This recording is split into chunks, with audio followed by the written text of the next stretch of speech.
successful Fusion Surface countertop system is prep. And we're going to demonstrate the prep on this old, worn-out laminate countertop. This is going to be one of the most popular surfaces that get resurfaced with our resin system, but the same principles and prep steps are going to apply no matter if it's laminate like this, whether it's wood, concrete, stone, tile, or any other surface. So there's a few basic tools that we need. We need a palm sander, something like this, with as low of a grit sandpaper as you can get. In this particular case, I'm using a 40 grit. We need some safety glasses, and then we'll use some denatured alcohol to clean up the surface when we're done. So let's start sanding, getting this surface ready for the Fusion Surface countertop system.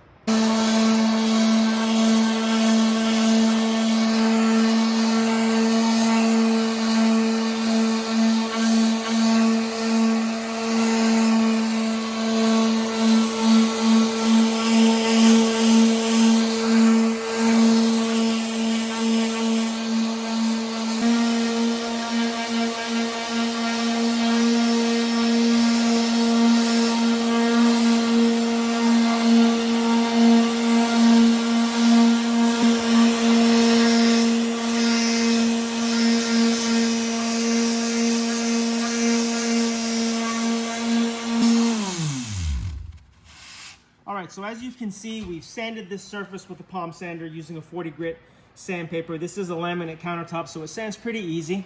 And what we were looking for was just a scratch pattern like this, just so that it promotes better adhesion with the primer.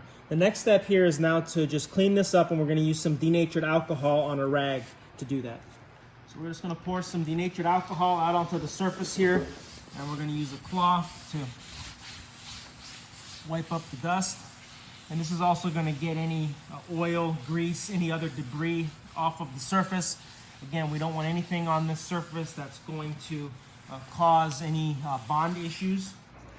Even though the primer is super bonding strength, we want to do everything that we can in the prep process in order to promote the best adhesion of the product. So we're just giving it a wipe with this denatured alcohol. This is going to take off any surface imperfections, any contaminants that are on the surface.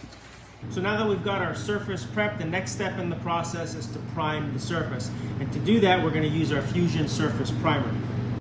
So the Fusion Surface Primer is a 4-to-1 mix. So we're going to go ahead and mix that up now. So it's 4 parts of A, 1 part of B. So we're just going to do that in a little mixing container here. So in this case, we're going to mix up 20 ounces. So there's our 16 ounces of A.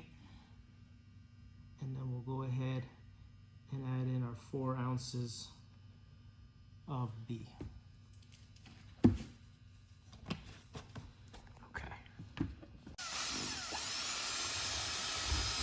So we'll go ahead and we'll mix this with a drill and a mixing paddle for about 2 minutes. And we do it just on a moderate speed. It is a water-based primer, so it mixes up very easy.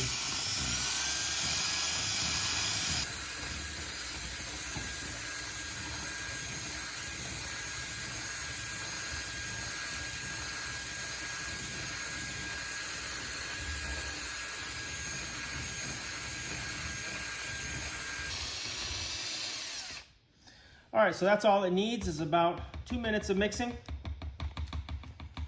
And now we're going to go ahead and roll it on our countertop surface.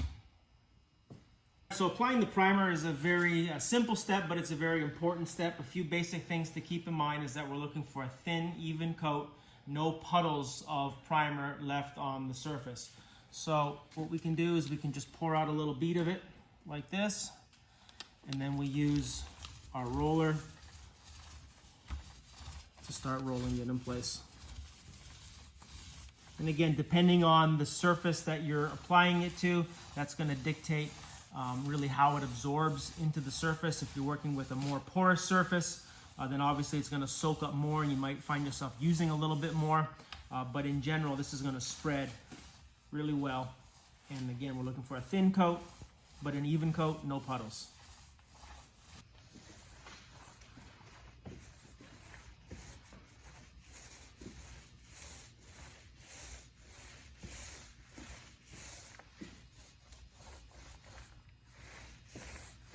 Here's the final look of our surface that's been primed with the Fusion Surface Primer. As you can see, it's a nice even coat with a nice even sheen.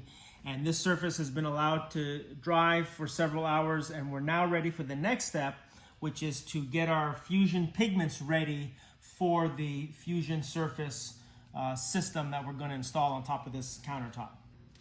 So the next step in our Fusion Surface vessel pour is to mix the Fusion pigment. And to do that, we're going to layer the Fusion pigment in these cups. And for this surface that we're doing today, we're going to use 8 cups of the Fusion pigment. So again, the combination that we're working on today is the Maui. And the Maui combination consists of orange, cobalt blue, and white. So we're going to begin by layering the colors in our 8 cups. And again, it's just a little bit of each pigment at a time. Now, there's no real exact amount that we recommend to pour in, but you'll find that you'll just kind of get yourself into a rhythm, and you'll find at the end that you've got pretty much equal parts layered throughout the entire cup.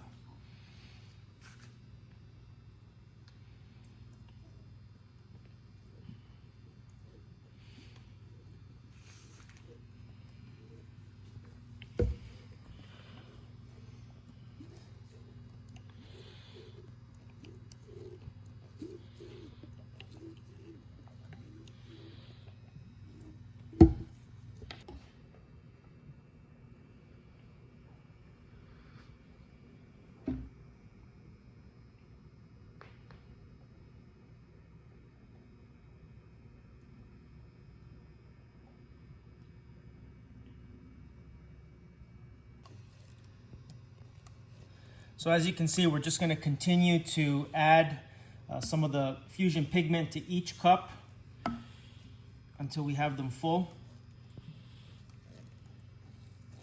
And you can see that the cells are already naturally forming within the cups, which is going to look fantastic once we actually pour them onto the surface to create the countertop.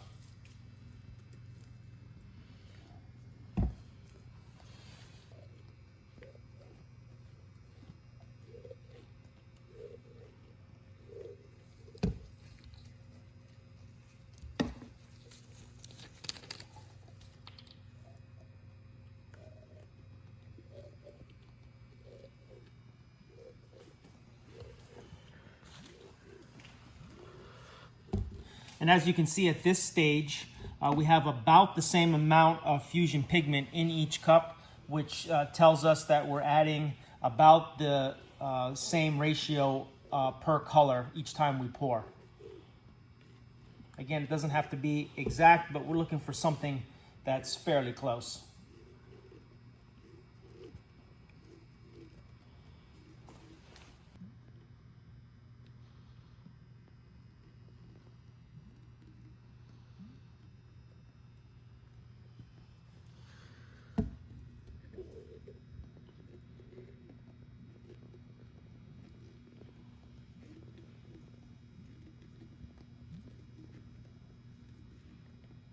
All right, so we have our 8 cups of the Fusion pigment all layered with our 3 colors to make this Maui combination that we're going to pour: orange, cobalt blue, and white. We're going to set these cups off to the side while we prepare our surface for the Fusion Flow resin. All right, so as we're letting our Fusion pigment settle in the cups, the next step is to mix up our Fusion Flow resin. And the Fusion Flow resin is going to be mixed with our metallic pigment. It's going to be the base coat. It's also going to be the carrier for the Fusion pigment. It's going to allow the Fusion pigment to be able to flow on the surface and to create the natural stone-like look that we're going for. So the Fusion Flow resin is a 2-to-1 mix. So we're going to mix up 2 parts of A in our mixing container.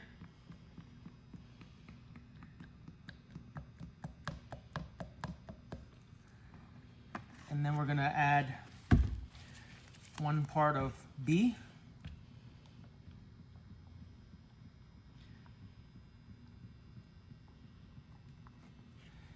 And then we're going to add our metallic pigment, which for this combination, which is called the Maui, the base coat is our pearl pigment.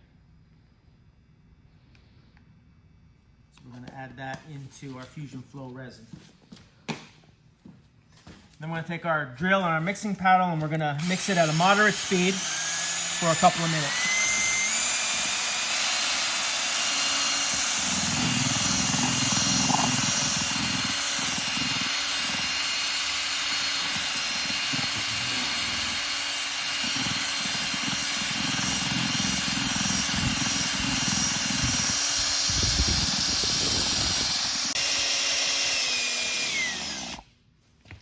All right, so there's our Fusion Flow resin that we've mixed with the pearl pigment. And the next step is to apply it to our surface. We're gonna apply our Fusion Flow resin to the surface now, and there are several different ways that we could do this. We could do it with a brush, we could do it with a roller, a squeegee. I'm gonna use my hands to do it. So we're gonna pour out the resin onto the surface.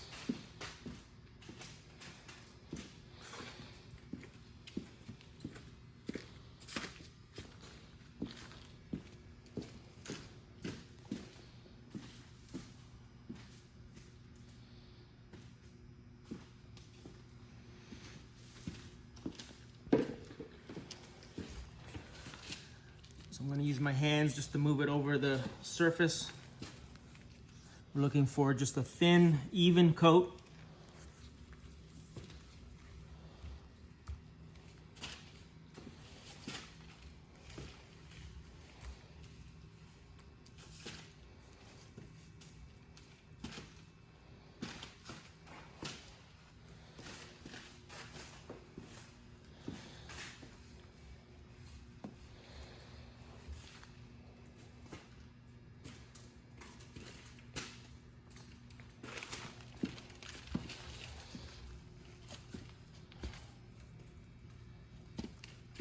And it's going to seem like there's some areas perhaps where it's not filling. If you give it just a minute, you'll see that this resin will level out and it will cover the entire surface. So it's just a thin coat that we're applying. And this is what's going to give us some bond, as well as the main purpose is to be the carrier for our Fusion pigments.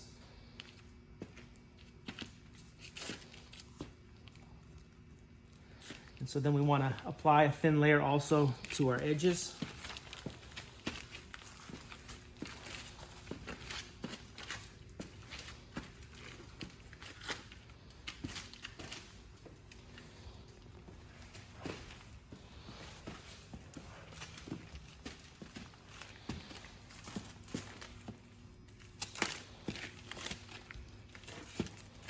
And that's all we need, is just a thin layer.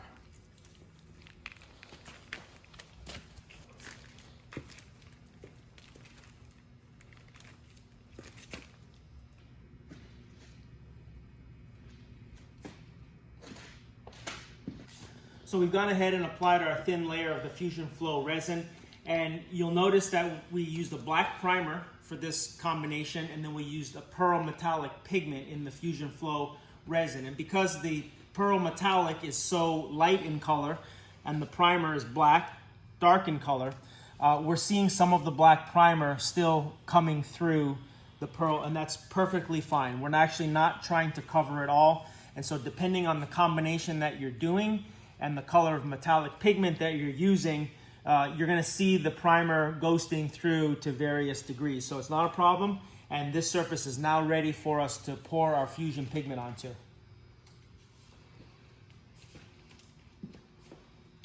So we're now ready to pour our Fusion pigment onto this surface, and you can see we've allowed these cups of Fusion pigment to sit for about 10 minutes now while we applied our Fusion Flow resin, and you can already see how the colors are working together. There's cells that have been formed, and we're now ready to pour this out onto the surface. So we're going to start, as always, with our edge. So we're pouring a thin bead of it, just about a ½ inch to 1 inch away from the edge. And we're keeping it away from the edge, and it's just going to naturally flow over the edge.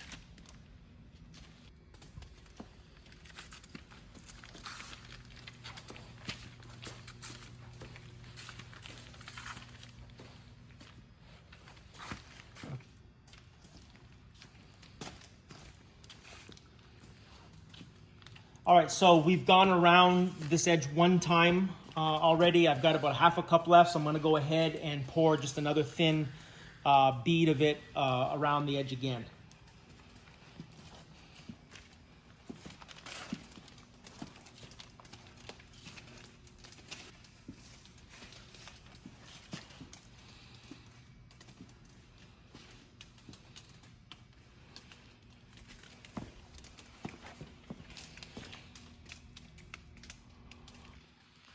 So we've taken 1 cup of our Fusion pigment and we've done a bead all the way around our edge. Now this is a Fusion vessel pour. So we're going to actually pour this entire surface out of these cups. And what we're gonna do is we're gonna try to create a pattern that we might see in a slab of natural stone. And then we're just going to pour ribbons on top of this surface until we've basically filled in the whole surface to create the pattern that we want. And you might want to maybe look at some pictures of natural stone for inspiration, or maybe plan this out on a piece of paper beforehand, just to kind of give yourself an idea of what you want to do. But sometimes the best way to do it is just random, let it happen. So what we're going to do is we're going to pour this out.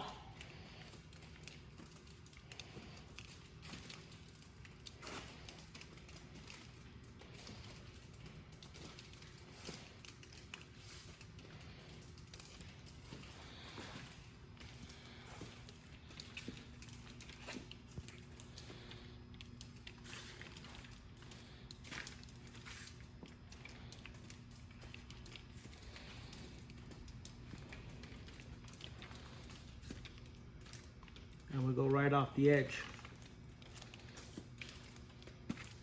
So we're just going to keep using the Fusion Flow resin and fill in our surface and allow the Fusion pigment to flow in the resin.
Now, you'll notice that we've given space in between each of our beads that we've poured.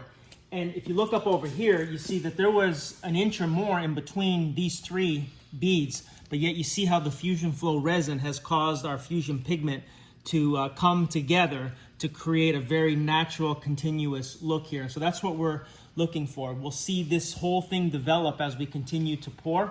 So I'm going to get another cup of the Fusion pigment and I'm going to continue pouring our pattern.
All right, so at this point you can see that this Maui vessel pour fusion surface is looking absolutely fantastic.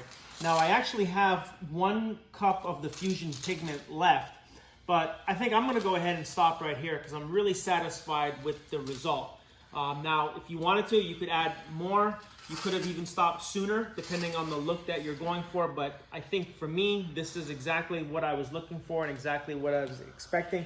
You can already see how, just in the 20 minutes that it took to do this, how it looks so natural, and you can get so creative with this product.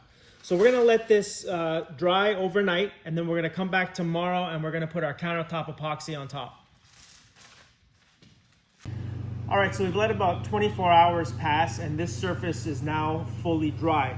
Now, one other note, we did have an oscillating fan about 6 feet away that was running on a very low speed in order to help it to circulate just a little bit of air movement across the surface, and that has allowed the surface to fully dry here within 24 hours. So the next step before we put on the countertop epoxy is for us to go around and clean up the edges from any drips that have happened from the Fusion Flow pigment flowing over the side. So what we want to do is we want to use some kind of a razor blade scraper like this, a wallpaper scraper, a paint scraper, or even a knife, and we're just going to gently go around the edges and take off anything that is dripped. All right, so we're just going to take our scraper and we're very gently going to scrape along the bottom edge, and this is just going to take off anything that has dripped over the side and didn't make it to the floor but actually hardened underneath the surface of the countertop.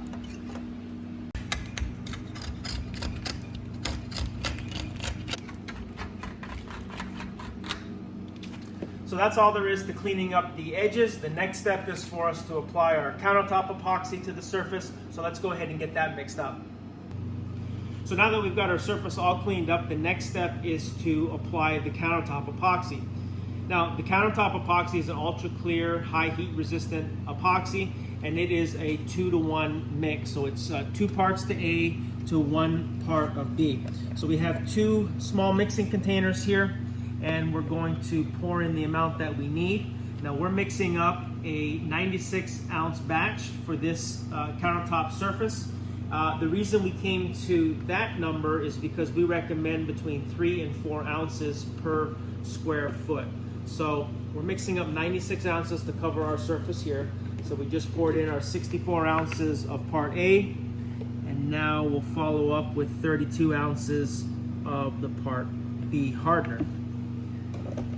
So once we have those amounts in our mixing containers, we want to combine them. So we'll dump in the A.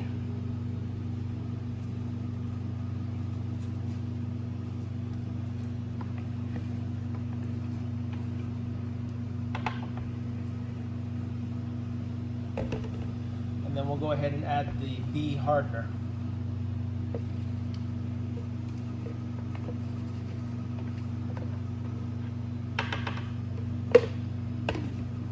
So once we have those in our mixing container, we'll just take our mixing drill with a paddle, and we're going to mix it at a moderate speed for about 2 minutes.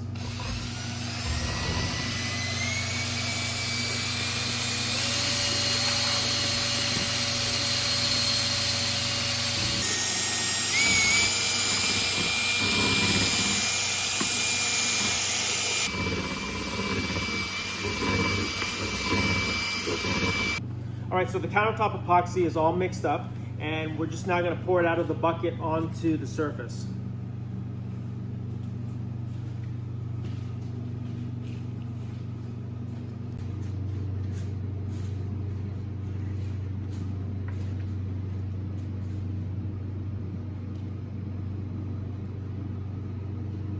All right, so there are a number of different ways that you can actually spread out the countertop epoxy on the surface. You could use a brush, a roller, some kind of a paint scraper, even a squeegee. But the way I like to do it is just with my hands. It's the same way we applied the Fusion Flow resin. And I just like to take my hands and move it all around the surface. I find it's the easiest way to do it, and it saves from having to clean up a tool. But what we're trying to do is we're trying to just spread it around keeping in mind that the countertop epoxy is a self-leveling epoxy, so it's going to settle in all of the low spots. We're just trying to move it around and help it out.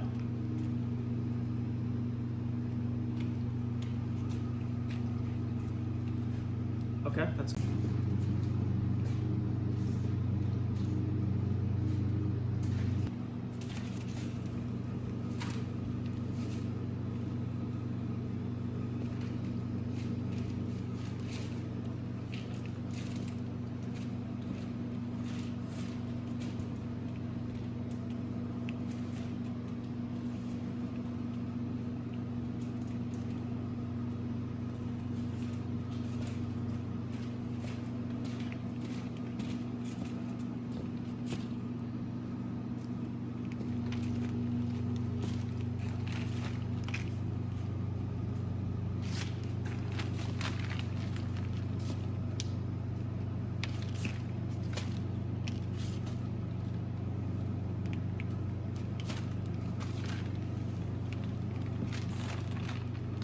So once we get it spread onto the surface, we don't want to forget about our edges. So we're going to go ahead and use a little bit that's right on the edge here, kind of push it over with our hand, and then make sure that we coat the edge of the surface. So that way our edges are protected as well.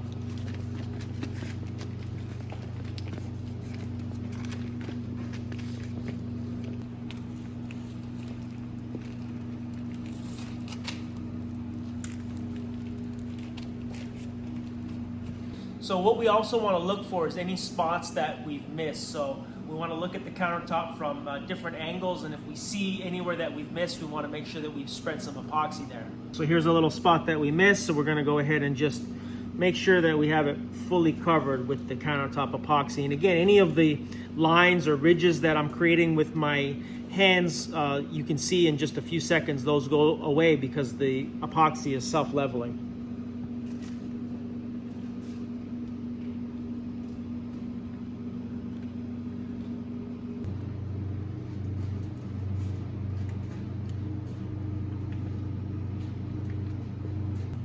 So we've got the countertop epoxy spread out on the surface. It's self-leveling, so over the next 30 to 45 minutes or so, it's going to continue to settle and level out this surface. But you can see what this surface is going to look like. We created something that looks super authentic, very natural. Look at the tones and just the detail that is in this surface. So we'll let this cure out overnight, and then we'll come back tomorrow, we'll do a little cleanup, and then we'll show you the final result.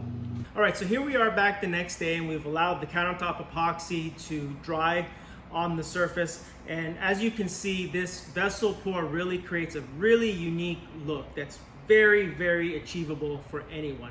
You remember how we did it. We mixed up our cups of the Fusion pigment, we layered them in the cups, and then we were able to pour them out onto the surface of the countertop to create this beautiful, customized, one-of-a-kind design. So just look at all of the veins that we were able to create in this very unique custom pattern, and you can see the colors, how they just layer beautifully with one another, creating cells, really giving it that authentic stone appearance. And again, this was really, really easy for us to do. We were able to even do the edges. You can see how they naturally overflow the sides to make it look like it was made out of just one large piece of stone.